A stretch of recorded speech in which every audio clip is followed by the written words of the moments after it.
The same thing happening to us here is happening to us all over the world. And that's the thing that I'm talking about. And that's the thing that we have to be conscious of.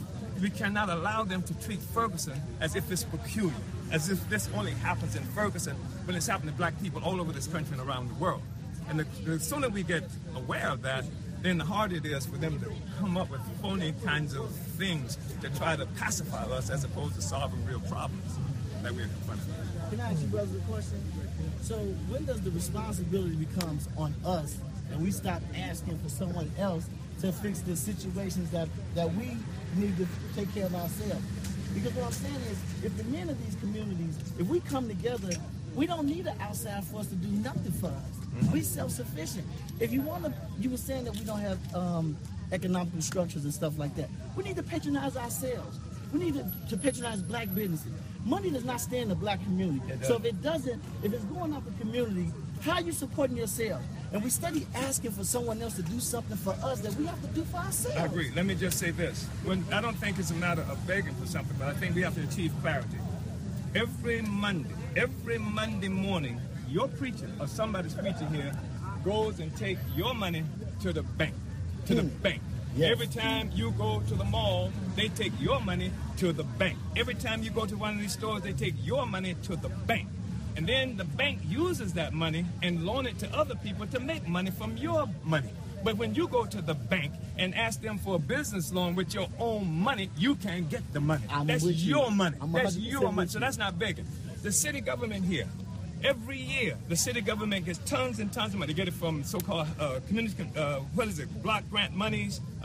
They get also they give away monies. They give away monies to corporations and things like that. With our community, that's our money. That's the taxpayers' money. That's your money too.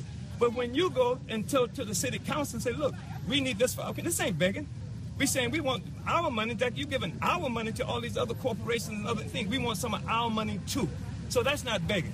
So I agree with you that we have the ability to do a lot for ourselves, and we should, once we become conscious that we are an oppressed people. Yes. And that because if you say we got to do it for ourselves, what that means is America does not treat us like citizens. It treats us like subjects, like a colonized population. When I saw that military equipment here in Ferguson, I've seen it all over this country, but it's the same stuff that you see they use in Afghanistan. Yes, so they treat the Africans. Why? Because the Afghans and the Africans in this country are perceived in the same fashion. We are colonized people, and it takes extreme violence to keep an oppressed people who built this country. All the wealth that we see in this country was built off black labor. So it takes extreme violence to be able to keep us living in these circumstances that they have imposed on us, right? So Mike Brown, if he went into a store, if he took some cigars, in this community, I saw them standing up saying that they were going to prevent people from taking anything else from their store. Those were not Africans who were standing there. But all the money in our community goes to some other community because we can't get hold of our own resources. So I don't want to hear anything about thieves. I don't want to hear anything about violence, because the violence is that's imposed on us, and it's the extreme violence that's necessary to keep us in the situation that we are locked in today. I agree. So we got to build a revolutionary force. We got to build people. We got to have a revolutionary force, because they say, well, sister said, well, you can't win. They'll kill us.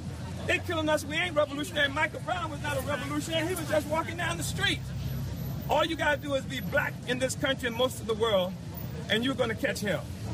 So we have to come up with alternatives, our own. This ours, right?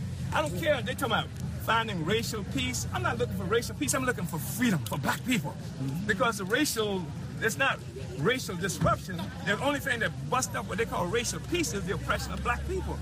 Stop oppressing us, and it can be peace.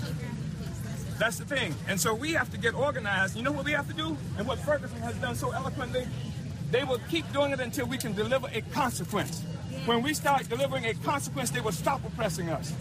That's the only thing that will stop an oppressor from oppressing you, the ability to deliver a consequence. So we have to build enough muscle, enough organization, enough cohesion, consolidate ourselves around some basic kinds of demands. I say demands because this movement has to have a message, because there's no message coming out from the community. Do you understand what I'm saying? People say, wow, Ferguson, everybody in the world proud of you.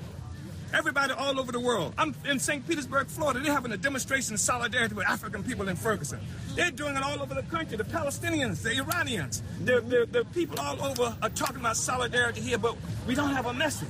Sir? And we got to have a message. We must be able to have a coherent message leaving Ferguson so that the world can know what it is they are uniting with. What is the message? The message is, among the things, first of all, they have to end the colonial domination of black people in this country, because Ferguson is America, 1. 2, we have to immediate reparations to the family of Michael Brown. That family should be, everything that's possible to repair that family should be done right away. 3, immediate withdrawal of the police from this community. And I say police, I'm talking about all the military forces, from the National Guards to Brennan Johnson, to the FBI, all of them out of here. Community control of the police.